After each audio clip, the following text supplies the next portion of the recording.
Hello student, welcome back to the class of power quality and facts. So today we discussed about our new topic that is a transient model system. ठीक है, तो आज हम बात करने वाले हैं ट्रांजिएंट मॉडल सिस्टम के बारे में।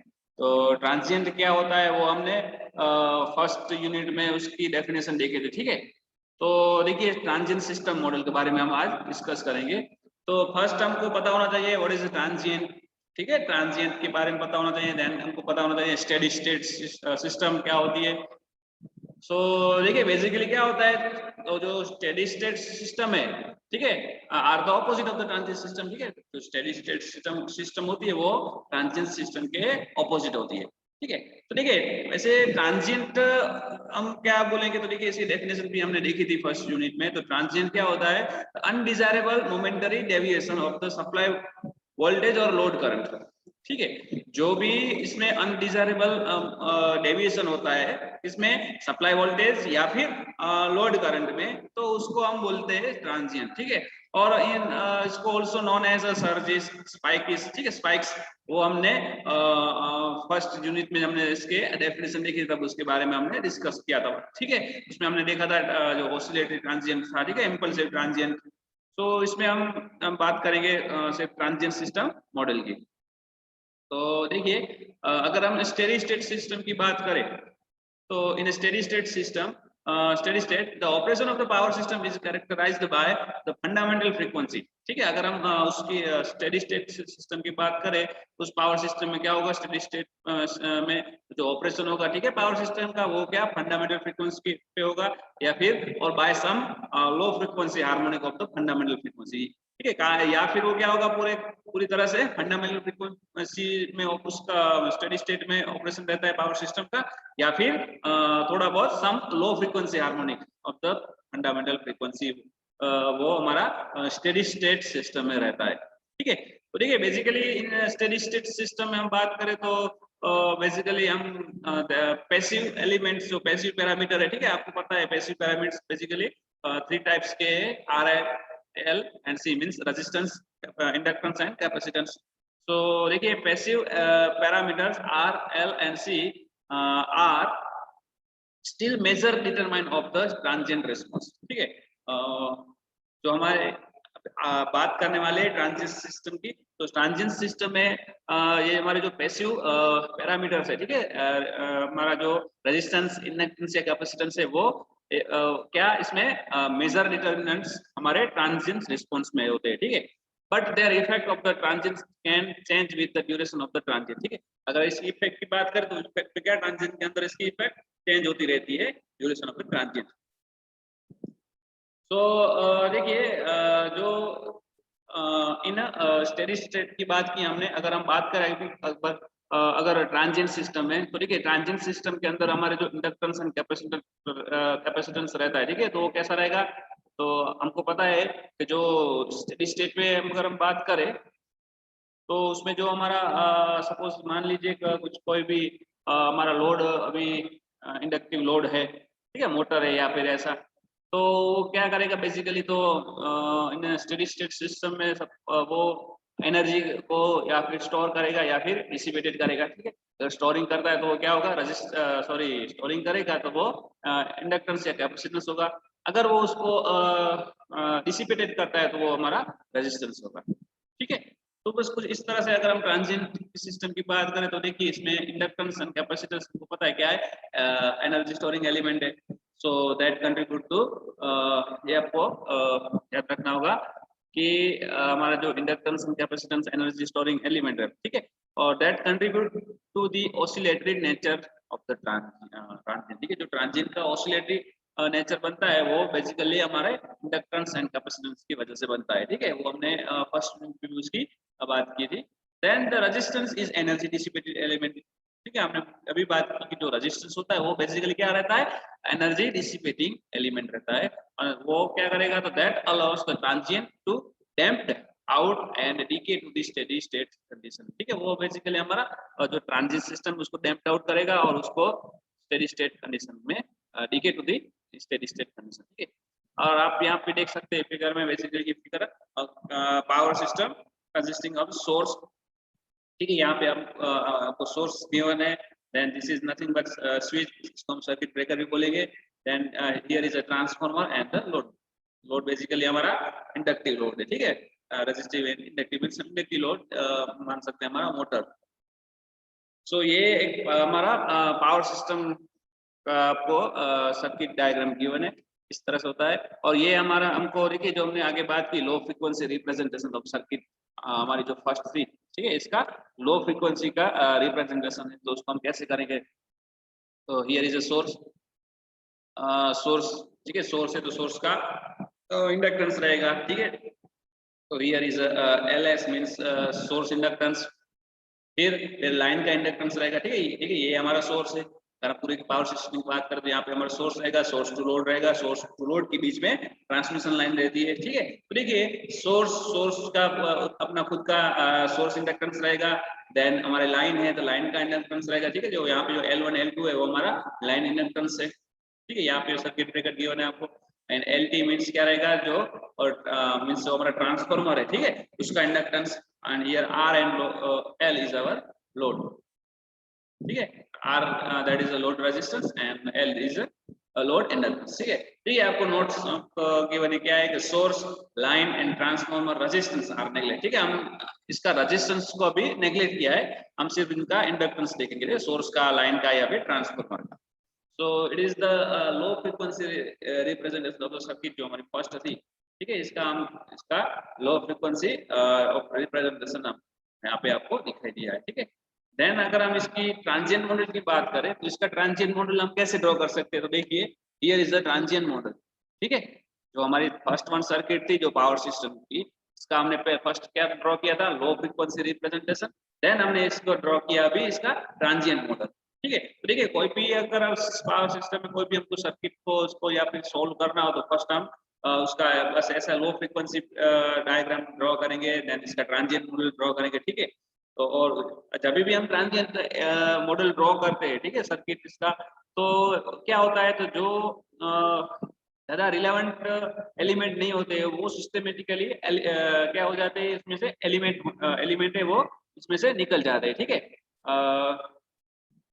जो ज्यादा जरूरी नहीं होता वो ऑटोमेटिकली सिस्टमेटिकली इसमें से एलिमिनेशन हो जाते हैं।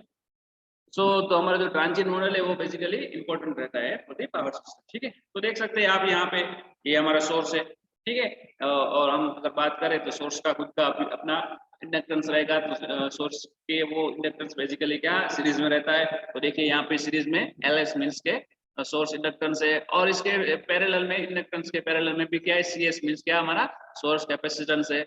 और also L1 L2 is a line inductance, ठीक है। और यहाँ पे आपको CB means circuit breaker given है, ठीक है।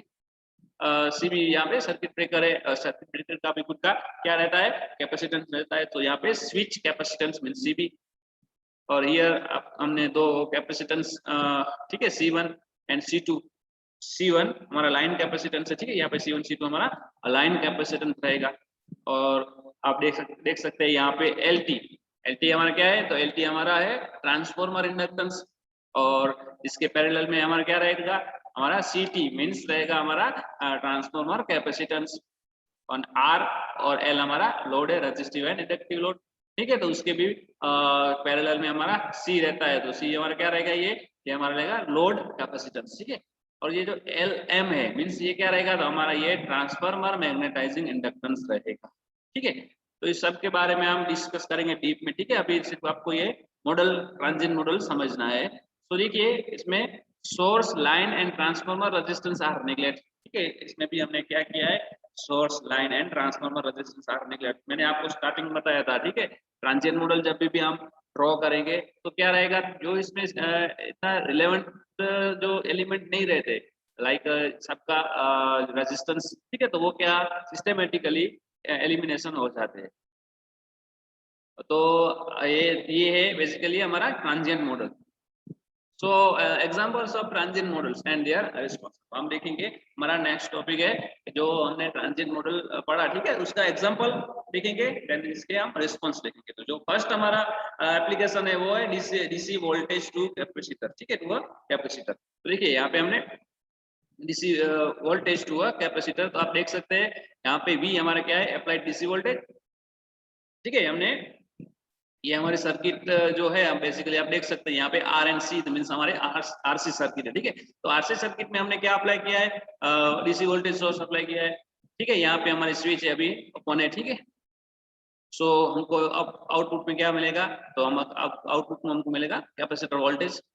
ओके, एंड ये जो अंदर सर्कुलेट होता है करंट हमारा, वो बेसिकली करंट हमारा होगा कैपेसिटर करंट। ठीक है, एंड आर हमारा क्या रहेगा, टोटल सर्किट रेजिस्टेंस, एंड यहाँ पे हमको वीसी मींस हमारा कैपेसिटर वोल्टेज रहेगा। ठीक है, और दिस इज द हमारा जो क्या है applications of DC voltage to the R C circuit. ठीक है, तो देखिए अब इसका रिस्पॉन्स कैसा रहेगा, तो आप देख सकते हो हमने एक्स एक्सिस पे टाइम लिया है एंड वाई एक्सिस पे क्या है वोल्टेज है।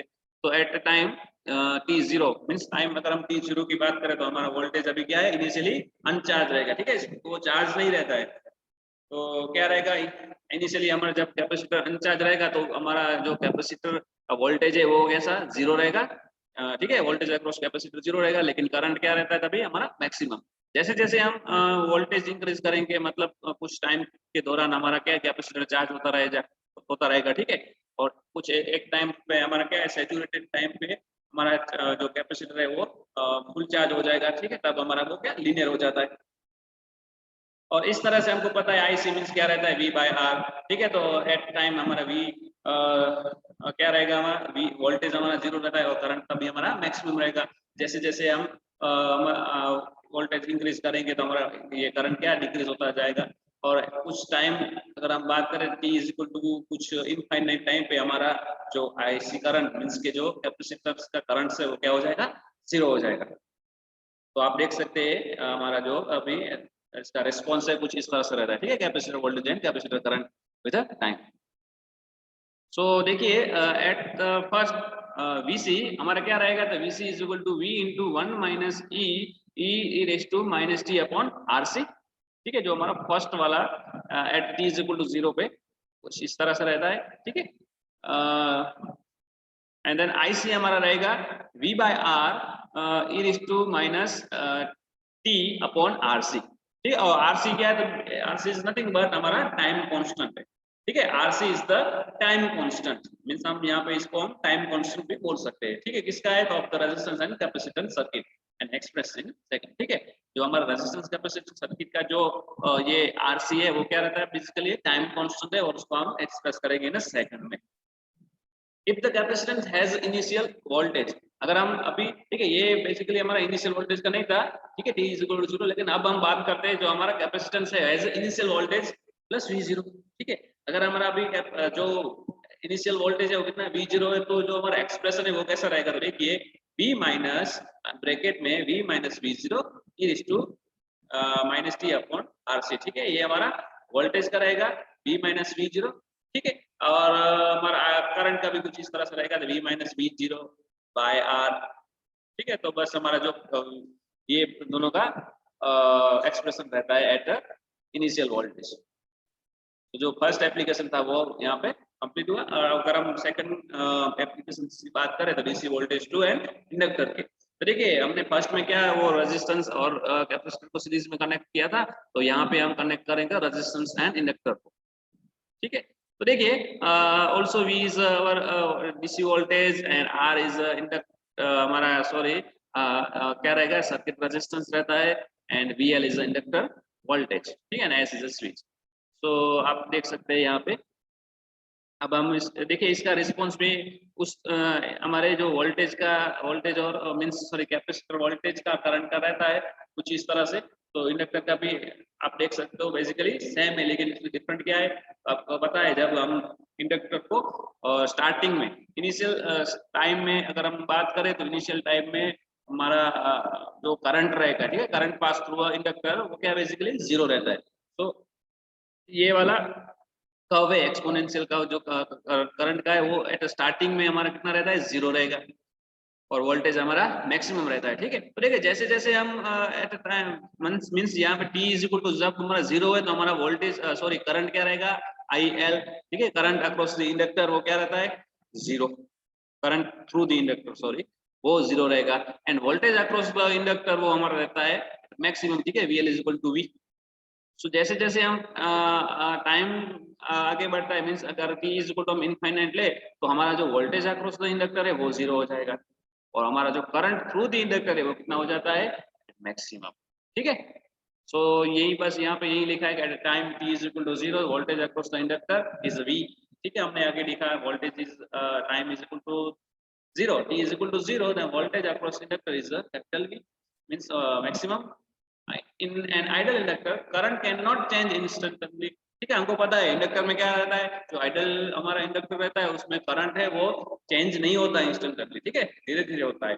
So the applied voltage across the inductor, ठीक है, तो क्या कितना रहता है, जो जितना हमने उसको वोल्टेज दिया है, जितना भी हमने वोल्टेज अक्रॉस इंडक्टर जो हमने उसको दिया है उतना उतना उसका वोल्टेज मैक्सिमम रहता है। अगर हम बात करें अभी t is equal to infinite, आप देख सकते हैं यहाँ पे लास्ट में t is equal to first हमारा 0 था, suppose here is t is equal to infinite, तो यहाँ पे हमारा वोल्टेज रहेगा 0। ठीक है, voltage across inductor is 0 but current through inductor is a maximum.